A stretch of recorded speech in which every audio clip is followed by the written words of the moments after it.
Hello नमस्कार, महाराजा kitchen रेसिपीमध्ये आपलं स्वागत आहे। तर आज दिवाळीनिमित्त मी शंकरपाळे बनवणार आहे। चला तर सुरुवात करूया। तर त्यासाठी सर्वात प्रथम मी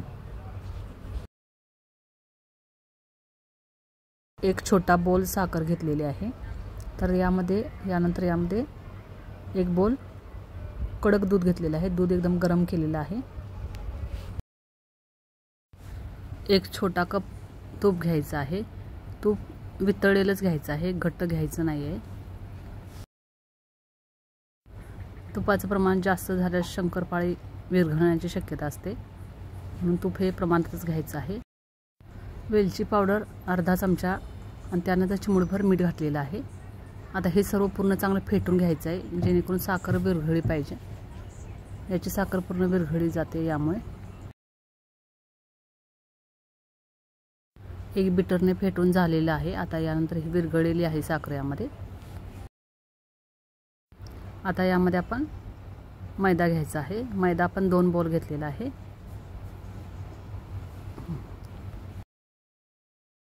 आता या मैद्यामध्ये आपण हे मिश्रण मिक्स करायचं आहे।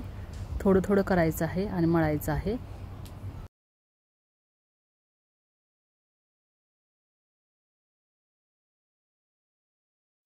लागेल तसं आपण हे दूध मिक्स करायचं आहे यामध्ये। हे पहा,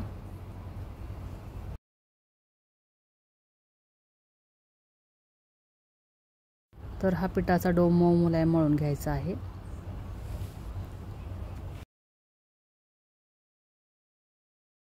यामध्ये थोडंसं दूध अजून घालायला लागेल। जसं लागेल तसं आपण थोडं थोडं घालून मळून घ्यायचं आहे हे।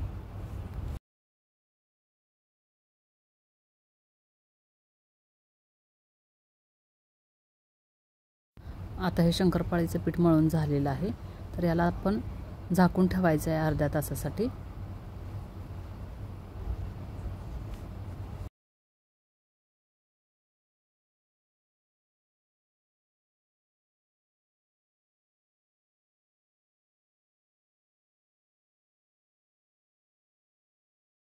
अर्धा तास झालेला आहे। आता याला आपण पुन्हा मळून घ्यायचं आहे। मळून ह्याचे आपण 2 गोळे मोठे मोठे करून घ्यायचे आहेत।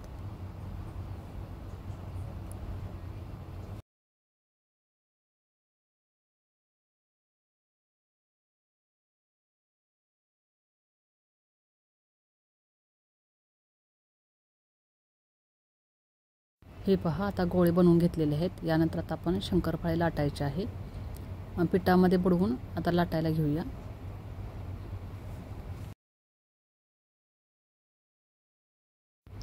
गोल गोल पुरीसारखे बनवून घ्यायचे आहे।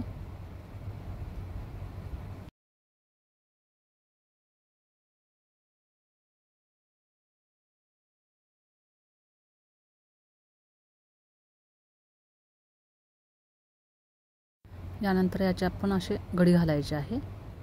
4 भागामध्ये अशा घड्या घालायच्या आहेत आणि त्यानंतर पुन्हा पिठामध्ये बुडवून लाटायला घ्यायचे आहेत।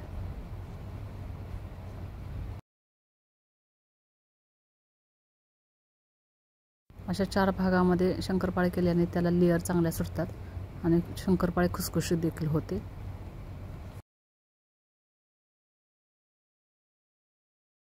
थोडेसे हे जाडसरच पान लाटायचं आहे आपण।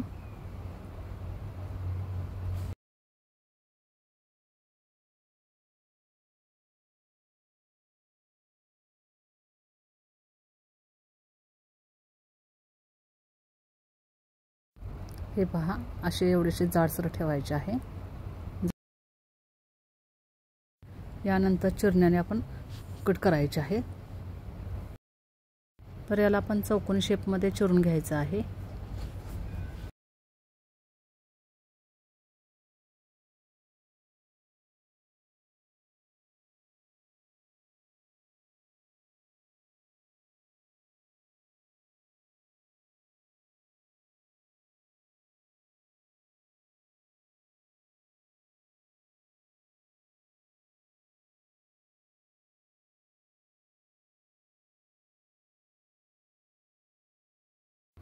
हे पहा, आपले शंकरपाळे आता तयार झालेले आहेत।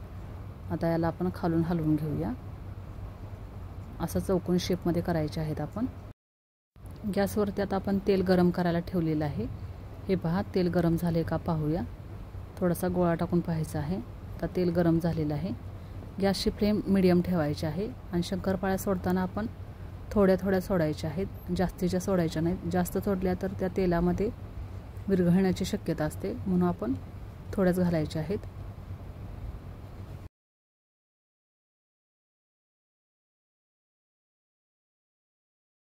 शंकरपाळीला डाग डाग पडू नये म्हणून आपण ती सतत हलवत राहायची आहे, म्हणजे ती सर्व बाजूनी चांगली व्यवस्थित भाजली जाते.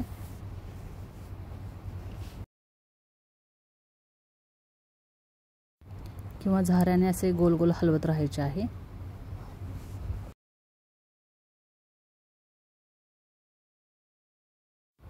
ब्राऊन कलर होईपर्यंत आपण तळून घ्यायचे आहेत.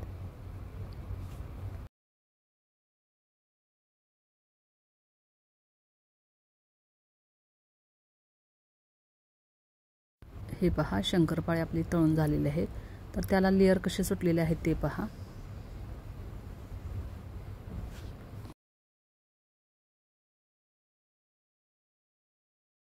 आता हे सर्व काढून घेऊया. आता अशा सर्व शंकरपाळ्या आपण तळून घ्यायच्या आहेत.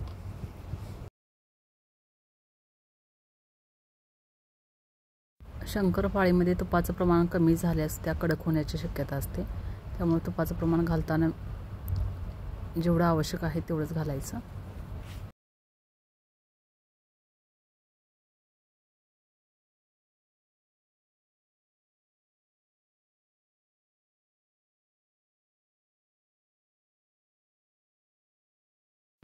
चला तर आता शंकरपाळी तयार झालेले आहेत. आता सर्व करूया.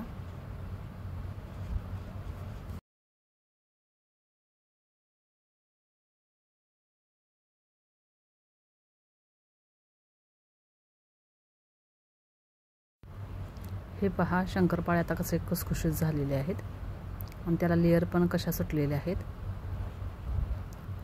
तर ही रेसिपी आपल्यास आवडल्यास लाईक करा, शेअर करा, सबस्क्राईब करा. बाजूलाच असलेलं बेल आयकॉनचं बटन क्लिक करा, जेणेकरून माझ्या येणाऱ्या सर्व रेसिपी आपल्याला पाहायला भेटतील. थँक्यू.